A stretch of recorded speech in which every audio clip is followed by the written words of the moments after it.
Welcome to Banjo Strings and Drinking Gourds, How America Culture Came to Be, the podcast of the Frontier Culture Museum of Virginia. I'm Alex. And I'm Rachel. Today we are going to talk about Christmas since it is December. This may sound like we're ignoring anything other than the Christian celebrations, but historically, Christmas was the major winter holiday celebrated by the majority of the people we talk about at the museum. Hanukkah and Kwanzaa were later developments into major celebrations, and we'll talk a little bit about native traditions in this episode. The museum has a unique challenge in showing how Christmas was celebrated in the past because of the common misconception about what is an old-fashioned Christmas.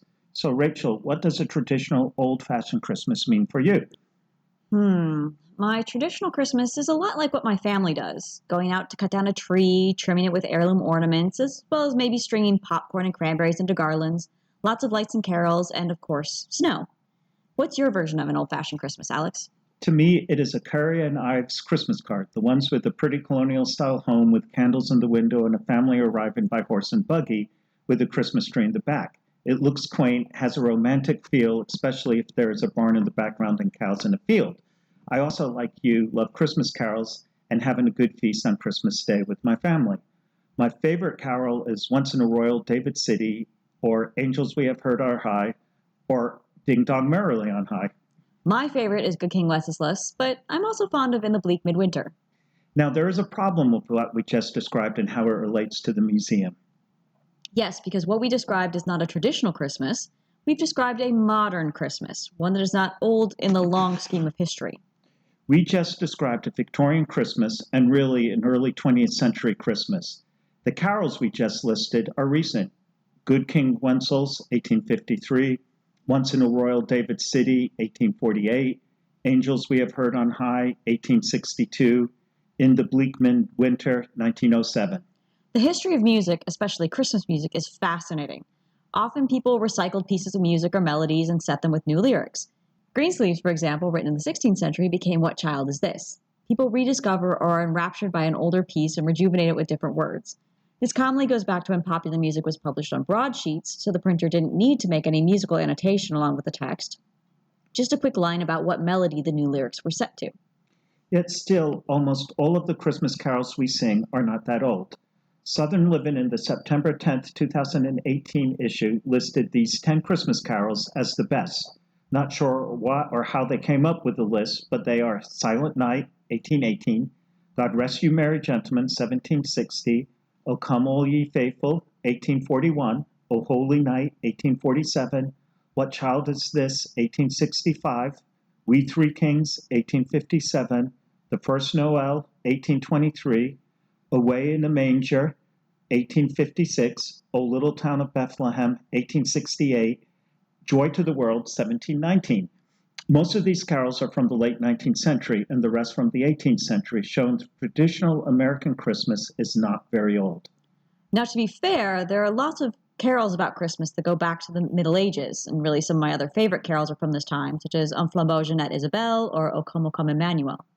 I agree. One of my favorite carols is the Boar's Head Carol from the Middle Ages, and it's sadly, no matter how hard I try, I cannot sing this carol. Yes, I can definitely attest to that. You cannot sing, Alex, especially not the Latin in the Boar's Head Carol.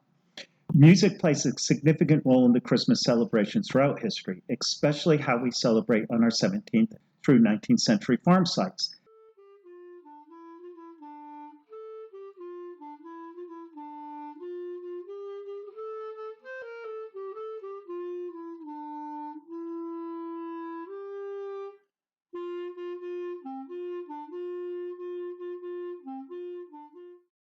Let's get into how people celebrate Christmas and how it changes over time. It is a very interesting story. Yes, we're going to start at our 1850s farm from Botetourt County. This is the only farm where some of the Christmas customs will seem familiar to 21st century people. But even then, still not what we consider a traditional Christmas. To talk about a mid-19th century Shenandoah Valley Christmas is Ray, the lead interpreter for the American side of the museum. Ray, the first question is, if any of us were to time travel back to the 1850s farm, would Christmas seem familiar to us? Well, Alex, the answer is both yes and no. Most of what we call traditional Valley Christmas customs, unsurprisingly, originated in what is now Germany. And the most often mentioned tradition was Belschnickeln, which was characterized by groups of adults dressing up in costumes, which bear an eerie resemblance to Halloween costumes of today, and noisily roving from home to home in search of refreshments during the dark post-dusk evening hours. It was all about the food. Once they were invited into a home, they revealed their identity and enjoyed such treats as donuts, coffee, cakes, and cider. And while Belschnicklers took to the roads after dark and on foot, Shanghaiers, on the other hand, traveled during daylight in decorated wagons and horses. Like the nocturnal Belschnicklers, the Shanghaiers dressed in costumes which concealed their identities. Shanghaiers rarely entered people's homes. Instead, they paraded past people's homes and villages in a noisy display of merriment. Given the areas of the valley that Shanghaiing was recorded, it is highly likely that the valley's numerous Scotch-Irish adopted this noisy custom. And, as one might imagine, alcohol may have fueled the fun. A number of years ago, the Frontier Culture Museum highlighted Belschnickling in Shanghai during one of its holiday lantern tours. It so inspired some friends of mine that they decided to Belschnickel the Stanton Chief of Police that very night. I don't recall if any charges were placed. Was Christmas considered a religious holiday in the 1850s in the Shenandoah Valley? As a religious holiday, Christmas was not universally observed throughout the valley. The mainly English Episcopal Church, while not as numerous as the other denominations in the valley, held services on Christmas Eve or Christmas Day, as did the traditionally German Lutheran congregations.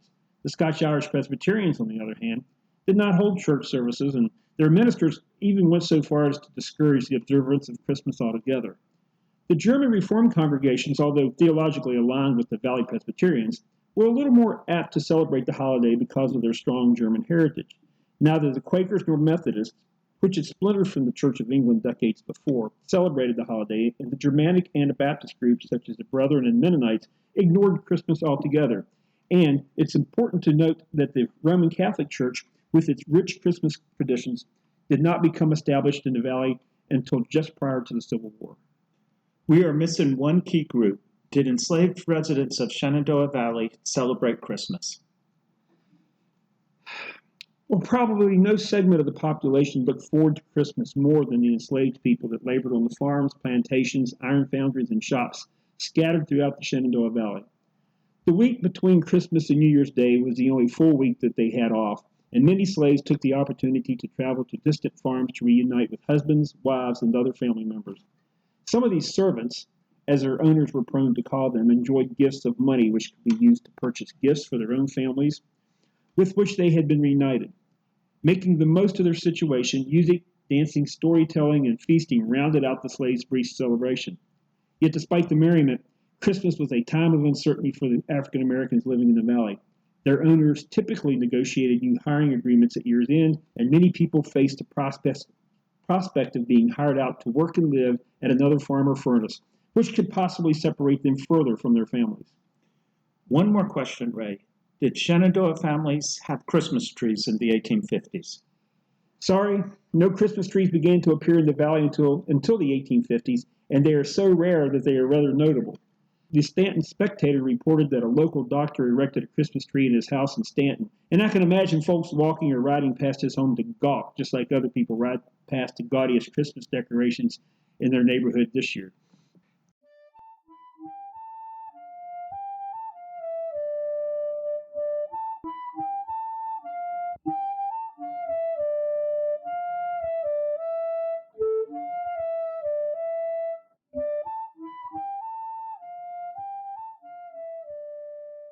Now, to understand Christmas better, and I mean in how we celebrate Christmas, we have to go back in the past. How far back in the past are you talking about? The Middle Ages? No, we have to go all the way back in the past, all the way to the age of Stonehenge and Neolithic society. Well, if we're talking about Stonehenge, I'm definitely intrigued, so go on. Yes, I recently watched a few documentaries on Stonehenge that featured one of your professors, Mike Parker Pearson, discussing the finds at a big camp called Durrington Walls, 2 miles away from Stonehenge. There's a lot of speculation about Durrington Walls, but one fact is beyond any doubt. Huge feasts took place here, frequently between 2600 2400 BCE. England was sparsely populated at this time, possibly under 100,000 people. Mike Parker Pearson suggests many of the people in England gathered together over the winter solstice to celebrate and have a big feast. Stonehenge could be many things, but perhaps it was designed as a clock to date the actual solstice. Hence, the festivals took place over many days as they had to make sure the days were indeed getting longer. If this is true, it dates midwinter festivals around December 20th to the New Year taking place in Europe for over 4,500 years. Now I turn it back to you, Rachel, and you can set me straight if I'm interpreting this correctly or not. Well, if Mike said it, I'm certainly not arguing with him. He's pretty much the leading authority on Stonehenge and the Durrington Wells project. While ritual events are sometimes overly ascribed to prehistory, leading to a common joke of if you don't know what it is, it must be ritual under some theoretical paradigms, there really is no getting around the fact that many Neolithic sites are definitely constructed along particular astronomical lines so that some sort of effect, either light or sound, takes place on either of the solstices or even on an equinox. Now I'm curious if Native Americans, the first people in North America, did something similar. Misty, the lead interpreter of the Native American site, is here to answer this very question. So Misty, is there any evidence of Native Americans celebrating the winter solstice in North America? Well, Alex, there are numerous examples of mounds throughout the Americas, and there also are examples of pyramids or earthworks of various shapes and sizes. And like all human cultures, these structures were likely used ceremoniously and designed to order their universe or reflect the cosmology of those societies. However, when we start discussing holidays, we should recognize that that term, holiday, has an ecclesiastic connotation. It's literally the word holy day, and it tends to be intrinsically linked to Western religious expression. To cross-culturally compare European winter solstice celebration to indigenous peoples and the use of what seem to be ritual structures could either overplay or minimize the original cultural intent of those societies. Now, I have read that the Mississippian culture on top of one of their mounds had a wooden henge. As far as the Cahokia wood henge goes, the bulk of the analysis has pointed to these successive builds of circles as being actual solar observatories rather than necessarily centers of festivity or celebration. So again, as Missy said, it's hard to ascribe the same purpose to similar structures between different cultures, especially those not in contact. And we just really need to stop trying to make Western holidays and traditions apply to other cultures. These are living cultures who deserve to say what those expressions mean or to even decide if that information is to be shared or kept private. Well, thank you, Misty, for setting me straight. You're welcome. Perhaps there is another reason here. Rachel, do you think these celebrations might have to do with new agrarian-based societies? The rise of agriculture sees a coinciding rise of sedentism, meaning people are for the first time staying year-round or most of the year round in one place. That means they're going to start observing seasonal changes and interacting much more closely with their local environment. Which isn't to say they didn't before, as hunter-gatherers also need to observe seasonal changes to know when animals will be coming out of hibernation, to know when certain plants are going to be ripening and become edible. So it's not necessarily the rise of agriculture in general that's marking these changes or these closer observations, but it might be the sedentism, the fact that they are more closely in tune with a very specific bit of land. But yes, agriculture might definitely play a part in deepening the relationship of people to their land, and also having to plant at certain times of year or also harvest at certain times of year and know when the best time is to do so, which can explain Woodhenge or Stonehenge, a construction of a solar observatory, particularly as farmers need to mark the passage of time or especially the passage of the sun. And because midwinter is the darkest and coldest time of year when we need to have sun and warmth for crops, a correlation between some kind of ritual or celebration is possible. So we can say with certainty the origins of Christmas go back to the midwinter celebrations around the winter solstice of pagans, most likely farmers in Europe. Most historians believe that winter celebrations were a fun celebration to bring some joy to a bleak time of the year and to entice the sun to stay in the sky longer.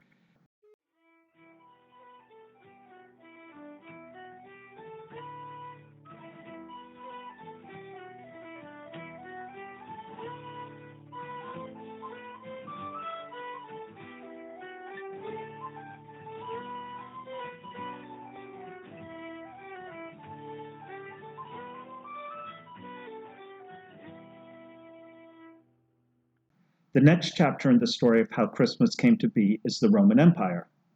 Yes, the Romans celebrated Saturnalia. The winter festival started on the 17th of December and lasted for 7 days. It was a time of heavy drinking, feasting, dancing, noisy street processions, masters and slaves switching roles, a mock king ruling over the festival, and occasional animal sacrifices to the god Saturn. Evergreens were hung from buildings and even on the roofs. Romans celebrated Dies Natalis Invicti Solis, the birth of the unconquered sun, or Sol Invictus, on December 25th, starting in the 3rd century. This was also followed by the Festival of Calends, a 3-day New Year's festival when games took place, more feasting, and presents were exchanged. December sounds like a fun month to be in Rome. Yes, but not just Rome, all over the Roman Empire. However, a subtle but significant change occurs in the 4th century. Constantine I, or as some like to say the Great, is important in the Christmas story.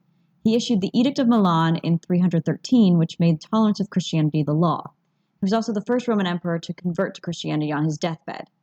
Strangely, though, he decreed in 321, Dies Soleil, the day of the sun, was Sunday or a rest day. Christianity became the official religion of the Roman Empire under the Emperor Theodosius in 380. However, between Constantine and Theodosius, the Roman Empire became more and more Christian, so much so that Pope Julius I in the mid-4th century made December 25th the birth of Jesus, and the celebration of Saturnalia became part of the celebration of Christmas. Suddenly, this change went around the Roman Empire, and Christmas had an official date. The thought about ascribing December as the date of birth is because the church wanted to transfer pagan celebrations and make them Christian and not really change much about the celebrations. There's no evidence in the Bible for when Jesus was born, but there is also an old belief from this time that people die on the day they were conceived, and the church may have been using this formula or not. There are no records saying what they did. And they picked December 25th because it's 9 months from March 25th, the day Jesus was crucified. It's more likely the church made the popular Sol Invictus Day have a Christian meaning. The consequences of the fall of the Western Roman Empire in the 5th century resulted in movements of people and the establishments of distinct and numerous mini-kingdoms. These mini-kingdoms over time developed into the European states we know today. The fact that no new empire formed meant that society in these new mini-kingdoms developed differently in language, customs, and getting back to the topic of the podcast, how they celebrated the Midwinter Festival and Christmas. The blending of Roman traditions, the new Christian church, and the traditions and customs of various new European kingdoms resulted in the Christmas we know today. The first place to start is England and Germany, which shared many similarities. England was the northernmost periphery of the Roman Empire and the first to be discarded or lost to Rome in 410 CE, while the Germanic tribes were continuously offering challenges to Roman rule.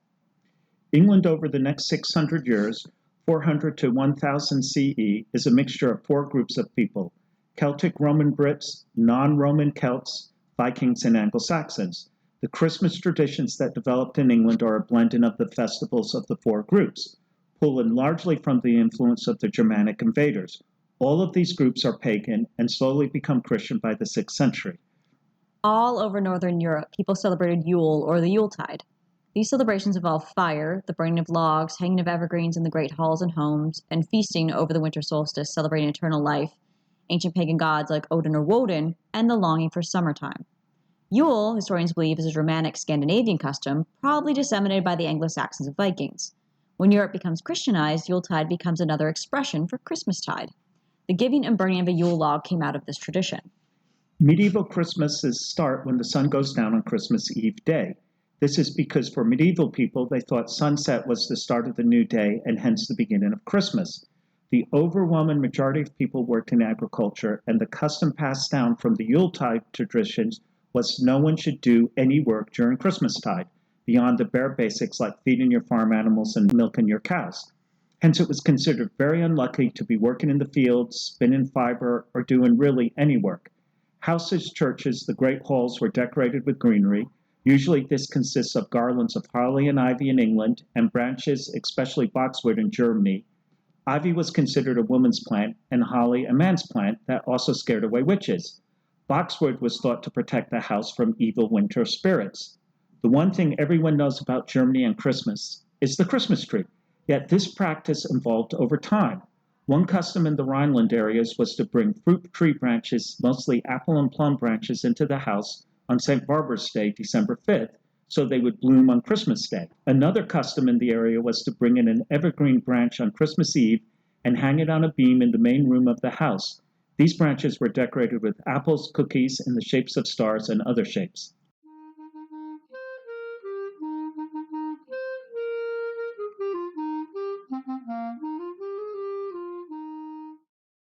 Another custom that was purely English, with very Roman roots, was the Lord of Misrule. The lord of the manor over the 12 days of Christmas would invite all the peasants to the great hall for a Christmas feast, sometimes giving them presents, definitely food and drink, and playing games.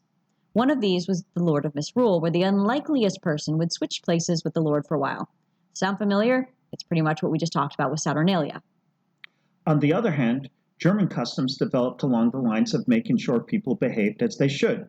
Various folkloric entities were created and blended over time to reward those who had done as they should and punish those who had misbehaved. Krampus and the Belschnickel were two such entities, who carried a coal sack and a switch, respectively. You didn't want to have them find you wanting. As a parent, the threat of an evil sidekick bearing switches and coal could have been very helpful when my kids were young. Just joking, Peter and Kitty. Not really. The benevolent St. Nicholas, of course, becomes familiar as his legend spreads past Germany into the rest of Christian Europe and the colonies. My favorite English custom is wassailing, or a wish to be well, a custom similar to trick-or-treating, carol singing, and a pub crawl combined together. Wassail is a special alcoholic drink heavily spiced, with apples, cinnamon, nutmeg added to strong ale, and drunk warm during Christmastide. Villagers would gather together over the 12 days of Christmas, carrying a wassail bowl and toasting apple trees, cattle, each other. They would go to houses singing songs and hope to be rewarded with more wassail and refreshments.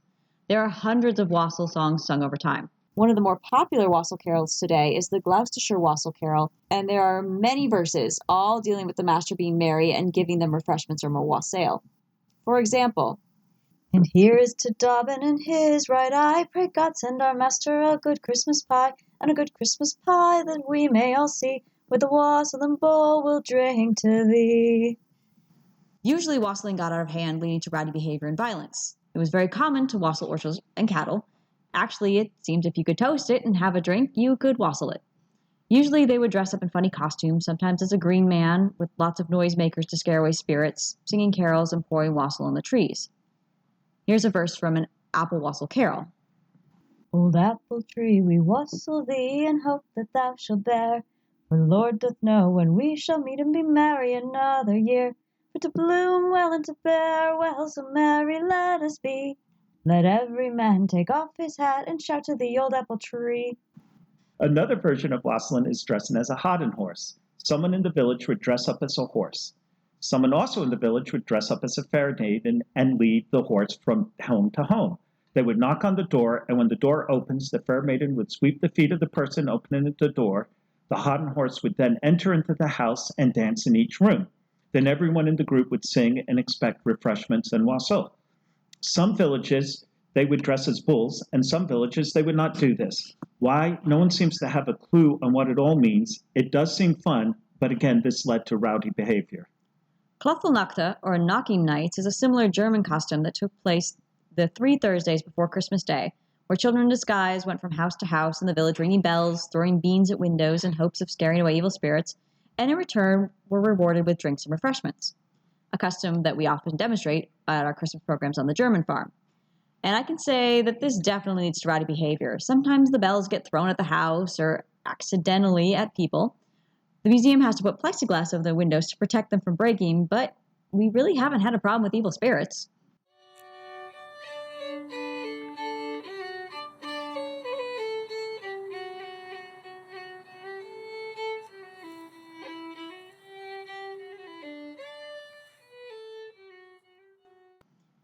Another of my favorite English customs is mumming, or the Christmas rhymers.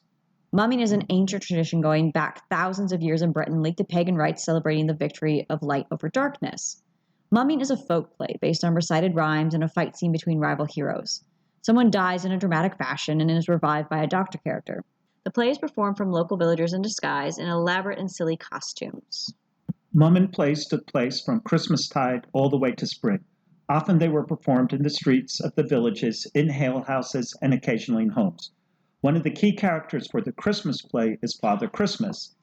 "In comes I, old Father Christmas, welcome or welcome not. I hope old Father Christmas will never be forgot."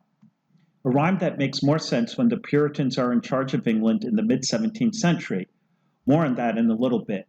The museum has performed Mummer plays during the Christmas programs. Most visitors stare at them in disbelief and for the most part do not laugh.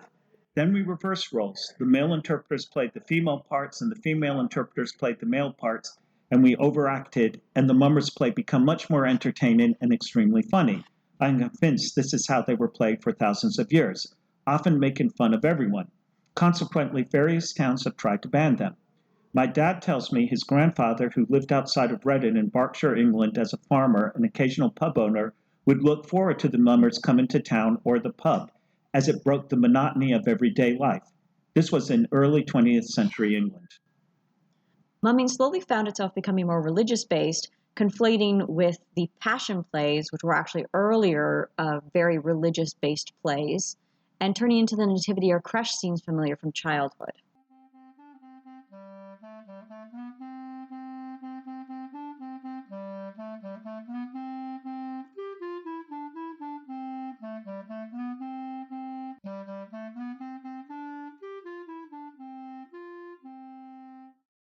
I think we should talk a little about food. One of the strangest dishes to me is the Christmas pudding, a dish food historians trace to the 15th century. Possibly it is a variation of a highly spiced pottage or an oatmeal type stew that was eaten extensively in medieval England.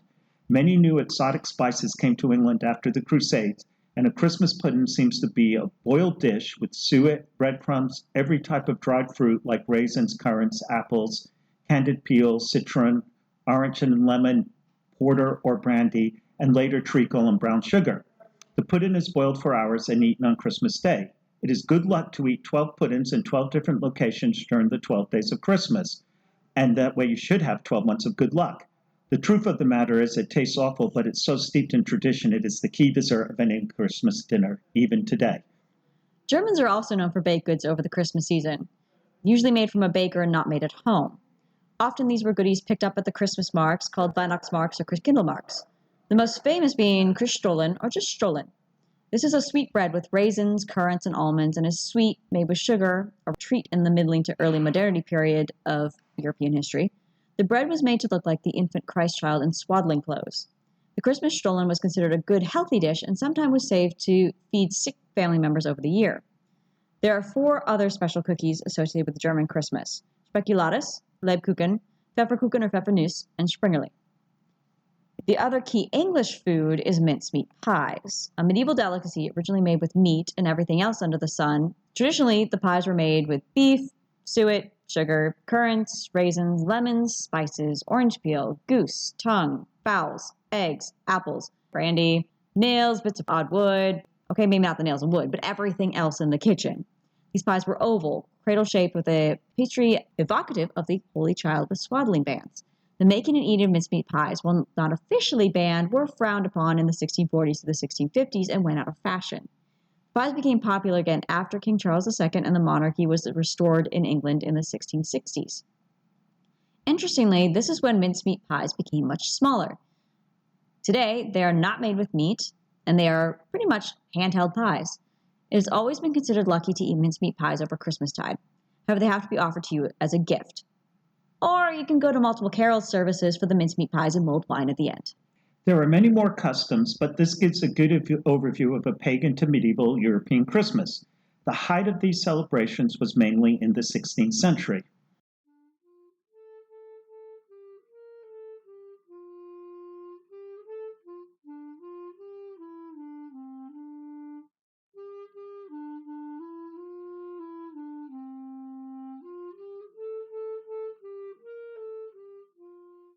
These traditional customs are not very religious. Despite efforts of the English Church, no emphasis on the Christ child were a key part of these celebrations.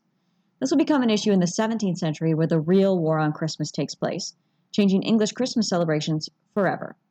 The medieval and Renaissance German churches were more successful in allowing festivities, yet having the birth of Christ remain the focal point of the season, something that didn't happen in England until the Reformation. The German Christmas, starting in the 6th century, began with Advent as a time of fasting and penitence to prepare for Christmas. From this custom developed the Advent wreath and the lighting of candles. The Protestant Reformation in the 16th and 17th centuries resulted in many changes in the celebration of Christmas. While we can talk for hours on this subject, we will not, but sum up the key points. Martin Luther liked Christmas and saw no reason not to celebrate it as long as it was more Christ-centric.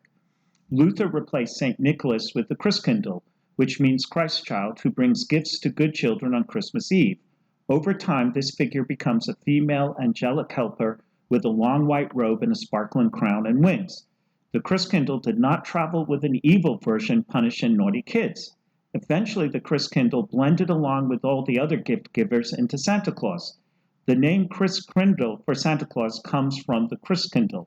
Luther also liked carols, wrote over 200 carols, and Lutheran churches featured the singing of carols as part of the service, including Christmas carols at the Christmas services. John Calvin, for the most part, and John Knox very much so, did not believe in celebrating Christmas because it was not mentioned in the Bible. Consequently, Calvinists, Puritans, and Presbyterians and other Reformed Christians did not acknowledge Christmas. This started the true war on Christmas that took place in England in the 17th century. And also continues in the colonies as they become populated. But this is also when Father Christmas enters the picture in 1619 by Ben Jonson to protest against Puritans trying to ban Christmas. Parliament in the late 1640s banned Christmas after their success in defeating the Royalists in the English Civil War. This was not popular among the English, who complained not so much about the feasting and the greenery, but because they had to work, and while in the past they had many days off. There were riots in London, mostly forcing stores and businesses to close instead of being open. Parliament during this time also banned music in churches, theaters, dancing, so they really were not a jolly bunch. The English Civil War and the aftermath of the war will be a topic of a future podcast. The monarchy was restored in 1660, and the celebrations of Christmas returned along with all the other items listed above, except it became more subdued, not as wild and boisterous as it was before the Civil War. Christmas celebrations stayed subdued until it was revived in the Victorian age. When Christmas was banned in England, it resulted in one of the best protest songs. The world turned upside down. Oops, that's the wrong version. The one we want starts something like this. Listen to me and you shall hear, news hath not been this 1,000 year, since Herod, Caesar, and many more. You never heard the like before. Holidays are despised, new fashions are devised, all Christmas is kicked out of town. Yet let's be content in the times lament. You see the world turned upside down. Command is given, we must obey, and quite forget old Christmas Day. Kill 1,000 men or a town regain, we will give thanks and praise, amen. This is another one of those cases where the song gets used over and over. This was originally When the King Regains His Own, another popular song of the time, turned into The World Turned Upside Down, which then had some 18th century versions, not to mention the whole myth of possibly the British playing it at Yorktown during the surrender, which is then, again, reused totally differently in Hamilton. And speaking of the colonies, customs in the 18th century were a bit more lively. Sure, you've got the formality of a Williamsburg Christmas that we also love, but there was also much more revelry in the streets with gangs of men drinking and carousing, often while shooting off guns. The frontier was often a pale reflection of the events in town. Let's be honest, it's hard to rouse much enthusiasm for celebration when you're off in the wilderness, distant from your neighbors, and huddled 8 to a small single-room cabin. While the New England colonies did not celebrate Christmas, as well as the Scotch-Irish Presbyterians and the Pietist Germans. Which brings us back to the 19th century in America. Reforming Christmas was just one of the many reform movements popular in the 19th century. There was a growing and influential temperance movement, an educational reform movement resulting in the public school system, the start of the women's rights and suffrage movement, a labor's rights movement, and the abolition movement. Many of these movements dovetail together. For example, if you supported temperance, you were all for a family Christmas over drunk, carousing Belschniklers or wassailers. Abolitionists were also fond of promoting the family and Christmas, as it was one way to show the cruelty and immorality of slavery in destroying and separating enslaved families.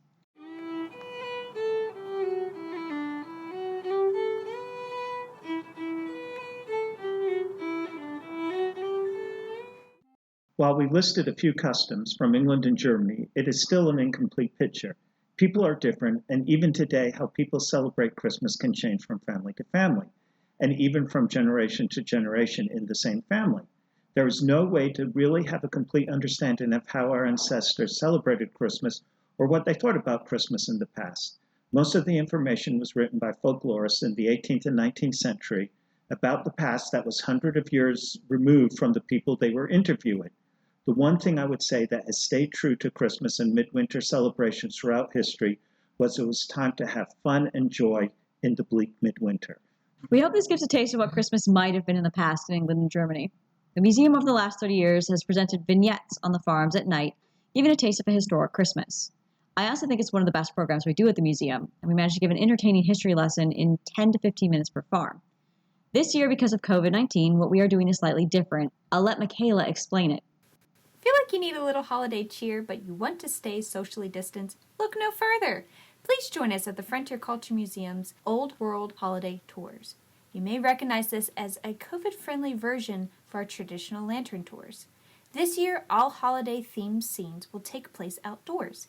Each theatrical scene features historic holiday traditions, including wassailing, street performers, music, and a surprise visit from 2 special figures of the Christmas season. Tours will be limited to 15 people to facilitate social distancing, with multiple tours going out every half hour between 4 o'clock to 7:30. Tours run from December 4th through 6th, 11th through the 13th, and 18th through the 20th.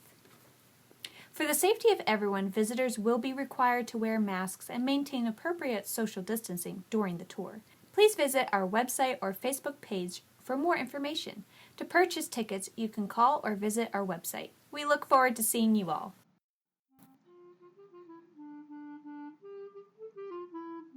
We hope you've enjoyed this whirlwind tour of Christmas past. On behalf of the Frontier Culture Museum, we wish you a happy and safe holiday season.